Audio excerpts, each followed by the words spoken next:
È stata veramente un'esperienza, ci siamo dovuti sudare sul campo, abbiamo dovuto scoprire giorno per giorno, partita per partita chi eravamo. Devo dire che serve anche un pizzico di fortuna, a volte giro da una parte, a volte dall'altra. Siamo memori della scorsa stagione e questa volta è andata bene a noi. Io sono veramente orgoglioso del lavoro che stiamo facendo come Trentino Volley, perché devo dire che ogni anno riuscire a ripetere situazioni del genere, e non parlo del risultato in sé ma dei ragazzi che stanno in campo, sono cose che a me fanno estremamente piacere, perché ho la fortuna di avere una società che crede tantissimo nel giovanile e che ci dà l'opportunità di provare, di stare a trovare una nostra identità di gioco.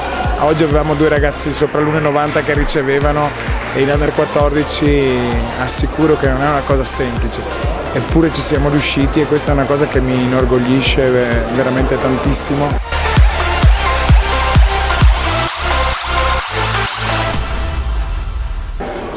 Che altro dire? Sono ovviamente piccoli passi, perché il loro futuro è ancora lungo e quindi tante sono le cose da mettere insieme, però è bello riuscire anche a bruciare un po' le tappe e fare in modo che loro possano confrontarsi anche con ragazzi magari tecnicamente più avanti o già più maturi da un punto di vista fisico. Questo è lo sforzo che cerchiamo di fare.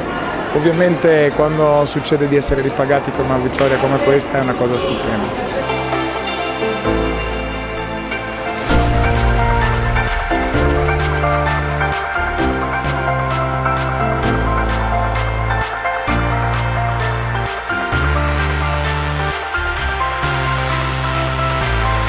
È stata una bellissima esperienza, siamo un grandissimo gruppo, abbiamo lottato ogni palla, soprattutto in semifinale contro la Lube, abbiamo dato tutto, siamo arrivati al tie break e siamo riusciti a vincere. Nella finale invece abbiamo calato un po' all'ultimo set nel break, però siamo riusciti a riconquistare il titolo. Beh, è gigantesca, mi ha portato tantissima esperienza e come tutti non vedevo l'ora di vincerla.